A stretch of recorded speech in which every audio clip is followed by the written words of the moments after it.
Un peuple qui se ment est condamné à vivre dans le chaos. Cette parole du philosophe camerounais Fabien Ebousi-Boulaga est plus que d'actualité avec ce qui se passe actuellement au Cameroun, avec comme dernière démonstration du chaos dans lequel nous vivons l'horreur survenue à Kumba samedi 24 octobre dernier, où des enfants ont été massacrés en pleine salle de classe. Comme nous sommes si prévisibles, l'heure est au concours d'indignation. Il faut suivre la vague comme un phénomène de mode. Il faut être Kumba au risque de subir les remontrances de la bien-pensance pour qui il ne faut rien dire de plus que condamner cet acte odieux qu'elle qualifie à juste titre d'inadmissible. Mais à regarder de près, et même de loin, qu'est-ce qui est également inadmissible? Le caractère spectaculaire et extrêmement barbare de ce qui s'est passé à Kumba ne doit pas créer la dictature du raisonnement par l'émotion. Qui peut véritablement dire qu'il est surpris par ce qui nous arrive aujourd'hui? Si nous choisissons de vivre dans le mensonge, alors nous devons en assumer les conséquences, même les plus horribles. C'est donc pas la peine de rechercher les coupables, car nous les connaissons. Ils sont là, autour de nous. Ils sont en nous et nous guident au quotidien dans nos actes, dans nos prises de parole et même dans nos choix. C'est la lâcheté, la cupidité, l'égocentrisme, la fourberie, la peur, l'incompétence, le tribalisme, l'ignorance, le mensonge, l'hypercentralisation du pouvoir et bien sûr sa confiscation. Qu'il soit clair dans nos esprits, notre indignation spontanée, guidée par nos émotions, ne ramènera pas à la vie ces innocents et ne suffira pas à réconforter leurs proches.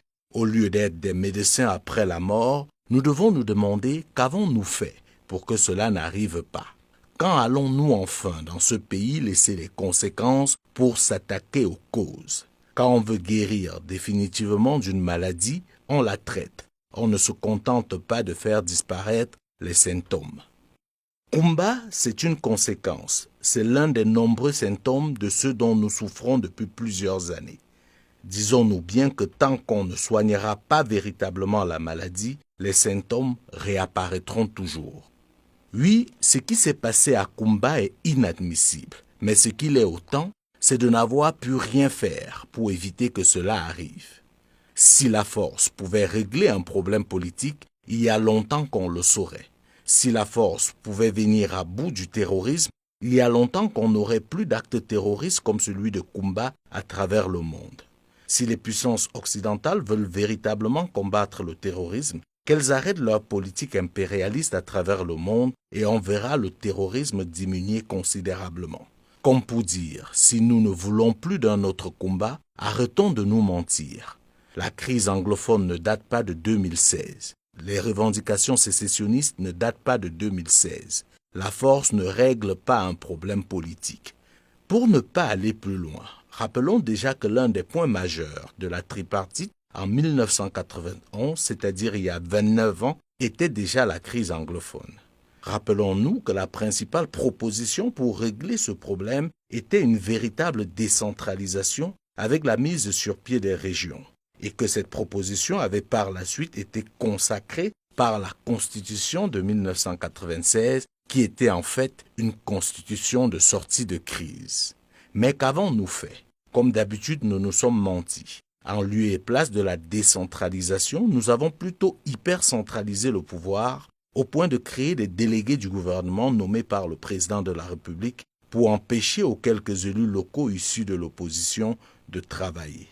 Rappelons que dans cette constitution de 1996, qui une fois de plus était une constitution de sortie de crise, nous avions convenu que le mandat présidentiel serait désormais de 7 ans renouvelable une seule fois. Mais fidèles à nous-mêmes, nous nous sommes encore mentis. En 2008, alors que certains se réjouissaient déjà d'une éventuelle alternance au sommet de l'État, le pacte social, qui devait pourtant nous faire sortir de la crise des années 90 et nous éviter de nouvelles crises dans l'avenir, a été rompu devant nos yeux. Et ceux qui ont essayé de dire à l'époque « c'est pas possible », « c'est pas ce qui était prévu » ou encore « c'est inadmissible », ont subi les affres du régime en place et de leurs affidés. Soyons sérieux. Ce qui est également inadmissible, c'est d'organiser un grand dialogue pour soi-disant régler une crise alors que les véritables acteurs de la crise ne sont pas présents. Ce qui est également inadmissible, c'est que plus d'un an après ce soi-disant grand dialogue, les mesures déjà très controversées de cette rencontre soient si peu visibles sur le terrain. On ne fuit pas le feu en marchant. Il y avait urgence à faire vite et bien, mais comme d'habitude, nos mensonges nous ont rattrapés.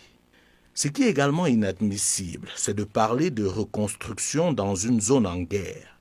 À quoi ça sert de reconstruire les écoles si c'est pour qu'elles soient brûlées ou attaquées une semaine après? Ce qui est également inadmissible, c'est de parler de désarmement, démobilisation et réinsertion alors que la guerre bat son plein. Ce qui est également inadmissible, c'est de penser qu'un mensonge répété plusieurs fois devient une vérité. Ce qui est inadmissible, c'est de connaître la vérité et préférer mentir pour protéger des intérêts égoïstes. Rien de ce que nous dirons ou ferons aujourd'hui ne ramènera ces pauvres innocents à la vie. Par contre, nous pouvons avec nos paroles, mais surtout nos actes, éviter que cela ne recommence. Mais seulement, sommes-nous prêts à cela? Sommes-nous prêts à arrêter de nous mentir? Comme nous le disions déjà il y a peu, à défaut de regarder dans la même direction, regardons-nous dans les yeux et disons-nous les vérités. Le problème du Cameroun, nous le connaissons tous. Mais certains parmi nous choisissent de faire semblant, de nous mentir, de mentir aux autres, en oubliant qu'ils se mentent à eux-mêmes.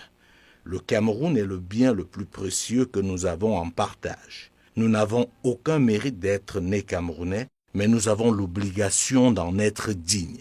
Car le Cameroun n'a pas commencé par nous et il ne s'achèvera pas avec nous. Si nos prédécesseurs, ces authentiques héros, Martin-Paul Samba, Douala Mangabel, Ruben Oumniobe, Félix Roland Moumier, Castor Osende Afana, Ernest Wandje et les autres, n'avaient pas refusé de se mentir à eux-mêmes et aux autres comme certains parmi nous font aujourd'hui, nous serons encore en train de chanter la Marseillaise à l'école en nous inclinant devant le drapeau français.